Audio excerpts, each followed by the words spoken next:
सबको नमस्कार। मेरी ओर से ओम नमः शिवाय। हर हर महादेव। जय भारत, जय हिंदू राष्ट्र। जय आय असम। असम सरकार, असम में जो हो रहा है इतना बड़ा, असम के लोगों का जमीन दखल कर हथिया लिया, उन लोगों को असमीज लोगों को काट देंगे वगैरह वगैरह बोल रहे हैं। उन लोगों सरकार बड़ा एक्शन क्यों नहीं लेता? तो सरकार के खिलाफ कुछ लोग प्रोटेस्ट कर रहे हैं, ठीक है, लेकिन प्रोटेस्ट के खिलाफ वो लोग देश विरोधी के नारे क्यों लगा रहे? असम विरोधी नारे क्यों लगा रहे? उन लोगों को मैं तो कह रहा हूँ हेमंत बिश्व सरकार, हेमंत बिश्व सीएम हेमंत बिश्व शर्मा को कोई इमीडिएटली कड़ा एक्शन लेना ही चाहिए।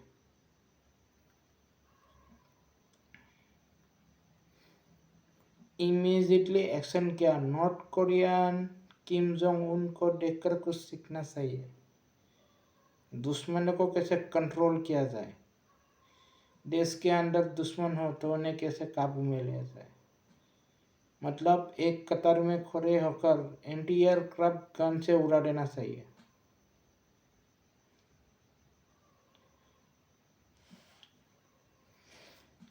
मतलब पीएम श्री दामोदर दास नरेंद्र मोदी जी को तो समझना चाहिए। नरेंद्र मोदी जी को तो समझना चाहिए कि देश के अंदर भी दुश्मन है। उन लोगों को खत्म कर देना चाहिए।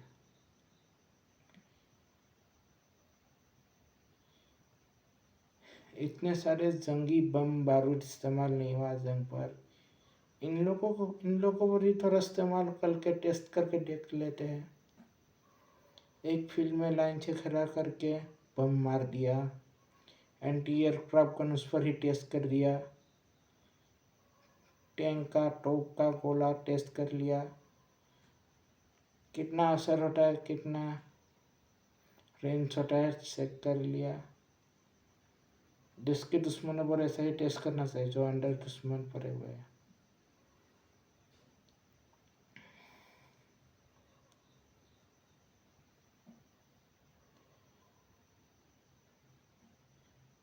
कई बम हथियार ऐसे इस्तेमाल ही नहीं हुआ अब तक। मतलब देश के उस दुश्मन के अंदर जो है, देश के अंदर ही देश के दुश्मन है, उन लोगों को फील्ड में खड़ा करके उन युद्ध की जंगी हथियार को बाहर लाके उन पर टेस्ट करके ट्राई करके देखना चाहिए कितनी मोटे होती है, कितनी जाने होती है। मतलब एंटी एयरक्राफ्ट का गन उन पर ही चला कर टेस्ट कर दिया, मरवा दिया।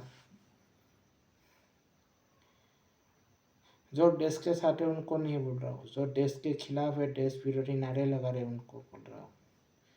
वो आज के युद्ध हो, हिंदू हो या मुसलमान हो, आज के युवा हो, उन पर ही anti aircraft gun top test करना चाहिए या फिर एंटी एयरक्राफ्ट गन से उड़ा देना चाहिए।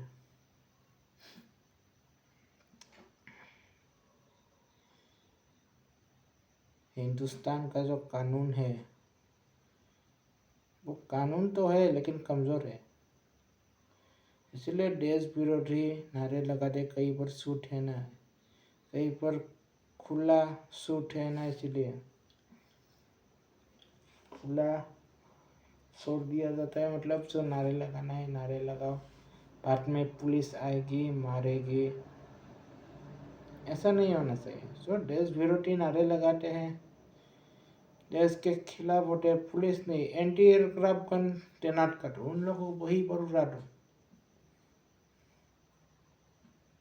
वहीं पर उड़ा दो। जो देश विरोधी नारे करता है उनके पूरे खानदान को, पूरे डीएनए को, पूरी वंश को घर से उठाकर लेकर जाना चाहिए,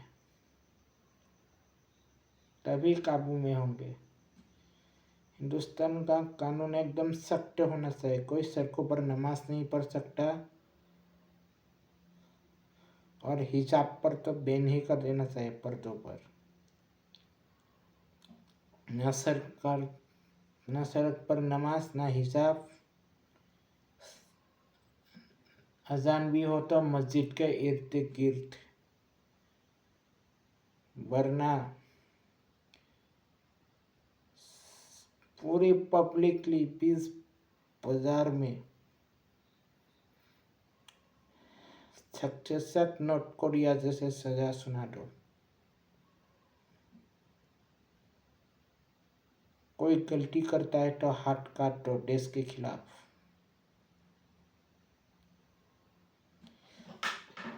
ऐसे गलतियों को माफ नहीं की जा सकती। कानून करे होंगे तो वो लोग डर के रहेंगे। इसलिए नॉर्थ कोरिया पर आज तक टेररिस्ट हमला नहीं हुआ, क्योंकि कौन जाएगा हमला करने, कौन खड़ा होगा उनके खिलाफ। कानून ही ऐसा है उन लोगों का। नॉर्थ कोरिया से कानून के मामले में सीखना चाहिए हिंदुस्तान को, सरकार को। उनकी कानून ऐसा है कि जो सरकार के खिलाफ है वो कुछ नहीं बोल सकते, जो पसंद नहीं है लीडर उनको भी कुछ नहीं बोल सकते, ना प्रोटेस्ट कर सकते। ऐसा मतलब जो सरकार पसंद है, जो गलत करे, प्रोटेस्ट तो ठीक है हिंदुस्तान में, लेकिन देश विरोधी नारे लगाने वाले को कड़ी से कड़ी सजा सुनानी चाहिए, बीच सड़क पर, बीच बाजार पर, पब्लिकली। जो देश के साथ नहीं है वो हमारे साथ भी नहीं है, जिंदा ही नहीं है। नॉर्थ कोरिया के कानून से सीखना चाहिए, वो कितनी खतरनाक है। हमारे हिंदुस्तान में भी कानून खतरनाक होना चाहिए। कई चीज़ों पर पाबंदी होनी चाहिए। जो हमें गलत लगता है वो पाबंदी होनी चाहिए, सरकार को कर देनी चाहिए। जितना प्रोटेस्ट कर लो, नॉर्थ कोरिया में कोई भागने की कोशिश करता है तो उनके साथ क्या होता है, उनके साथ भी वही होना चाहिए देश के खिलाफ बोलने वालों को।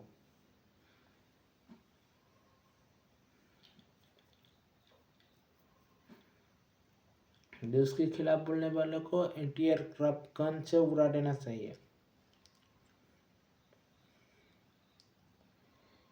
तभी तो देश शांत होगा, धमाके बंद होगा, वरना नहीं होगा। नॉर्थ कोरिया पर पहले से लेकर अब तक बम धमाका हो रहा है क्या, नहीं हो रहा है।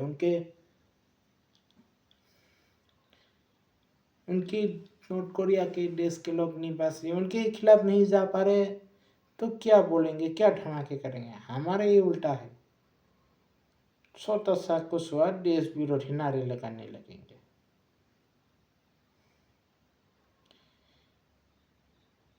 कानून की वजह से हो रहा है। कानून को कड़ा कर दो, खतरनाक बना दो, सख्त कर दो, कोई कोर्ट कसरी नहीं, उसी वक्त फैसला। एंटी एयरक्राफ्ट गन से मार दो, मशीन गन से उड़ा दो या टोप से उड़ा दो, तभी कुछ होगा।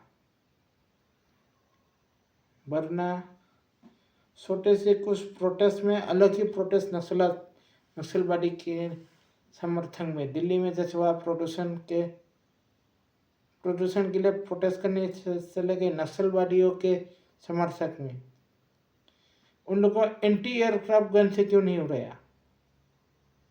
उनके माँ बाप को भी पकड़ के ले जाना चाहिए था, उनके पूरे डीएनए को, खानदान को पकड़ के लेकर जाना चाहिए था, सजाए मौत देना चाहिए था। डरेंगे तभी तक कंट्रोल में रहेगा।